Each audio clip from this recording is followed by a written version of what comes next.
Pemirsa, tinjau drive-thru swab antigen gratis, Kepala Korps Lalu Lintas Polri Irjen Pol Istiono antisipasi mobilitas masyarakat pada libur panjang Tahun Baru Imlek 2021. Iya, Kak Korlantas anjurkan taati protokol kesehatan.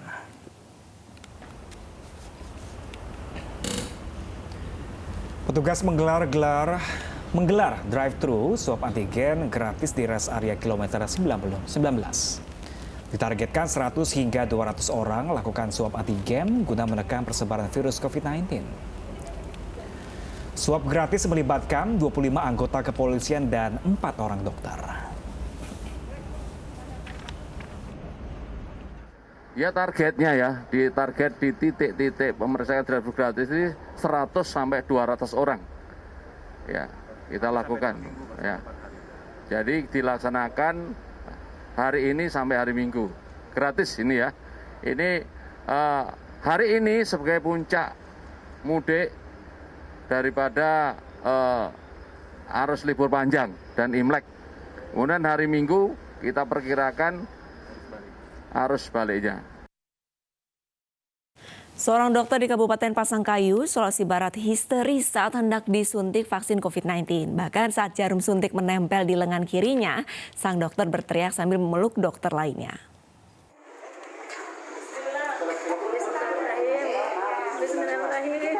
Seorang dokter di Puskesmas Pasangkayu 2 ini histeris saat hendak divaksin COVID-19. Teriakannya yang keras membuat petugas kesehatan yang bertugas kaget. Karena takut, akhirnya dokter yang takut jarum suntik minta waktu untuk menenangkan diri.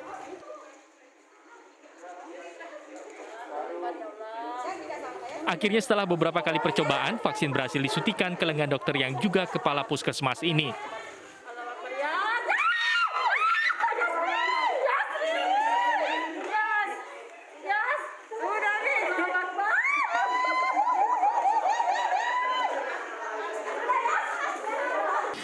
Iya, sebenarnya tadi waktu pas mau vaksin, saya tidak takut dengan vaksinnya, tapi memang saya fobia dengan jarum suntik.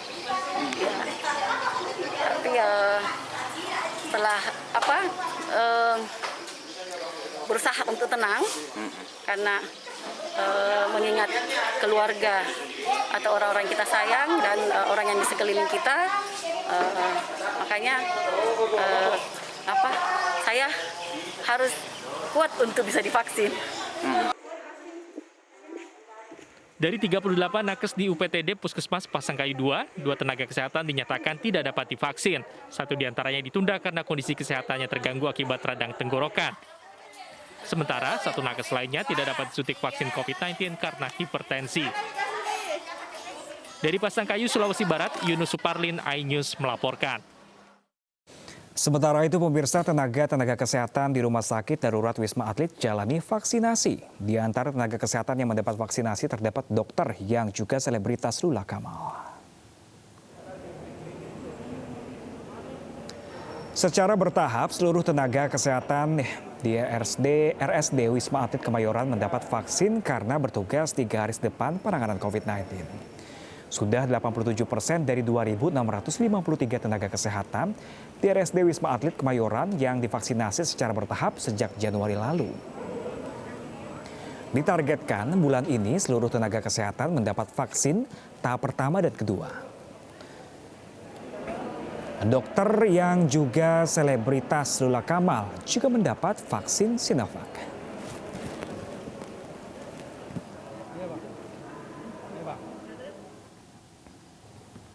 Panglima TNI Marsikal Hadi Cahyanto memantau langsung pemberlakuan pembatasan kegiatan masyarakat di Rungkut, Surabaya, Jawa Timur.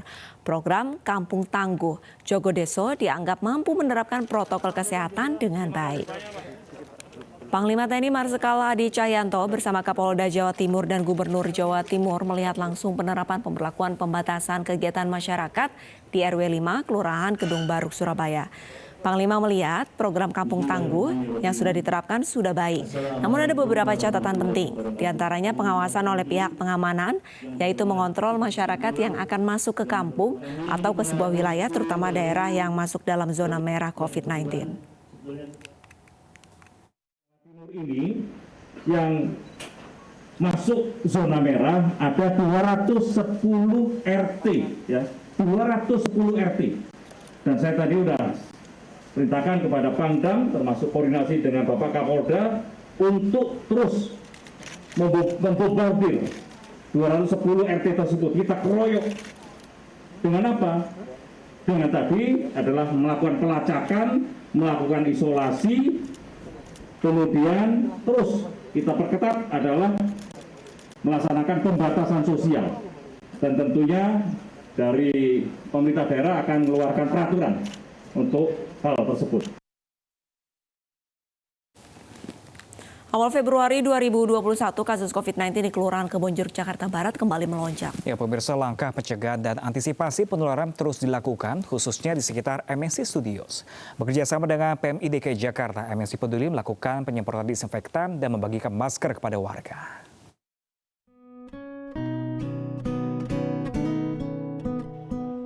Lonjakan kasus COVID-19 di sejumlah titik di Jakarta Barat kembali terjadi. Salah satunya di Kelurahan Kebonjeruk. Di kelurahan ini tercatat mengalami kenaikan paling tinggi pada awal Februari lalu, yakni 37 kasus. Langkah antisipasi dilakukan, termasuk memperketat penerapan protokol kesehatan. Terus terang warga saya dalam bulan-bulan ini memang ada sedikit peningkatan dalam COVID-19 ini. Untuk itu dengan adanya penyemprotan ini paling tidak ya bisa memutus mata rantai. Selain memperketat protokol kesehatan, MNC Peduli bersama PMI DKI Jakarta membantu warga dengan melakukan penyemprotan disinfektan dan membagikan masker. Kegiatan ini dalam rangka mengupayakan memutus mata rantai penyebaran COVID-19. Dan Jakarta Barat termasuk daerah yang cukup tinggi penularan COVID-19 ini. Selain itu juga mengingat di MNC Studios ini merupakan lingkungan kerja kami, lingkungan kami beraktivitas yang sangat bersinggungan dengan warga RW 10. Sehingga yang kita berikan bantuan ini adalah seluruh warga sekitar lingkup kerja kami di MNC Studios yang warga RW 10. COVID-19 telah menjadi musuh bersama. Penerapan protokol kesehatan harus ditegakkan dengan disiplin agar penularan dapat ditekan. Untuk itu mari bersama MNC Peduli kita terus berupaya memutus mata rantai penularan COVID-19 dan membantu masyarakat yang terdampak. Tim Liputan iNews melaporkan. Ya, pemirsa, seperti biasa di segmen selanjutnya, pemirsa, ada informasi dari mancanegara yang kembali disampaikan oleh rekan saya Arlis Tahadi. Arlis, ada informasi mancanegara apa saja yang akan disampaikan nanti? Ya, terima kasih banyak, Pram. Pemirsa, nanti akan ada informasi Pakistan berhasil melakukan uji tembak rudal balistik permukaan ke permukaan jarak pendek.